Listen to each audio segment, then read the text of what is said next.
TKO Talk.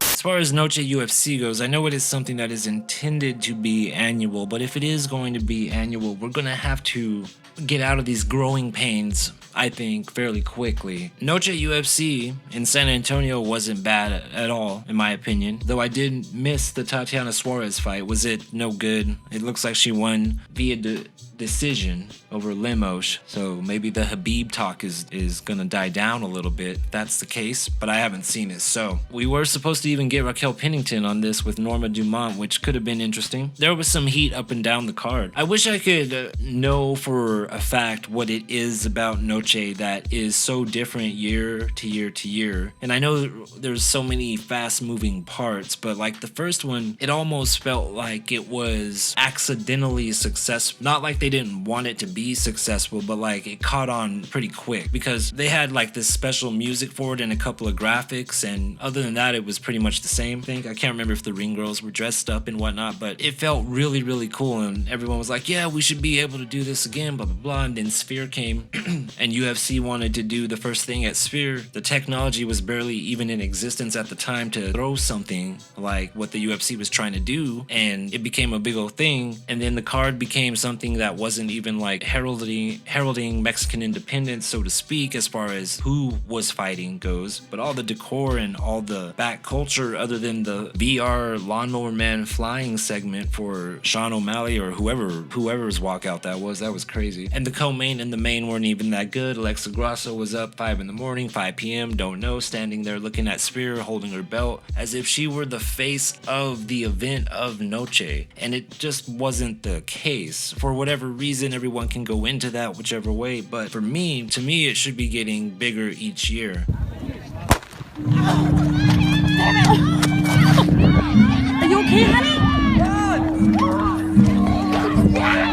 I thought Noche 2 was a step back because of how it was promoted and who headlined. Not because I wasn't a fan of all of it, right? But the promotion was done by way of Alexa Grasso, and she was a co-main event of a very unexciting fight. Things did not fall into place very well. And then the person that the majority was behind for the main event didn't do much of anything until the 5th round, which wasn't enough. Now everybody loves that champion. And for this one, a lot of the names were on the card, but again, for the main event, not a Mexican fighter in sight. I understand the story of Diego Lopes. That's not the point either. This time, it was not in Sphere or something crazy like that had a big hook, and it wasn't a pay-per-view, and the card wasn't all that stacked, and it was early. For me, this is pretty normal as far as like your regular average UFC shows go, so it doesn't bother me on that level, but it's supposed to be Noche UFC. The issue is competing with Canelo, who's now lost Mexican Independence Day weekend. And I don't know if there's somebody to feel that, so hopefully for year 4, Noche is bigger and badder than ever, with a whole bunch of great fights. As I've said before, I always think the UFC should have like this big 4, and in some sense they do, but I mean the Madison Square Garden November card, the Abu Dhabi card, the Noche card, and the first card of the year, right? Something like that, to always try to make them big. Or obviously International Fight Week is first fight of the year, International Fight Week, Noche, and Madison Square Garden November. And then on ancillary, another epic card, Abu Dhabi. That's what I wish, like every time those were set to be as big as they can be. And I mean by promotion and theme, custom music, custom graphics, etc. I wish they would do that so they can feel big for the fans more, and everyone involved for that matter. People would be fighting at their best to try to fight at Noche because of how big it is, right? So hopefully like for Noche 5, it's this big old movement event. The main event was pretty entertaining though.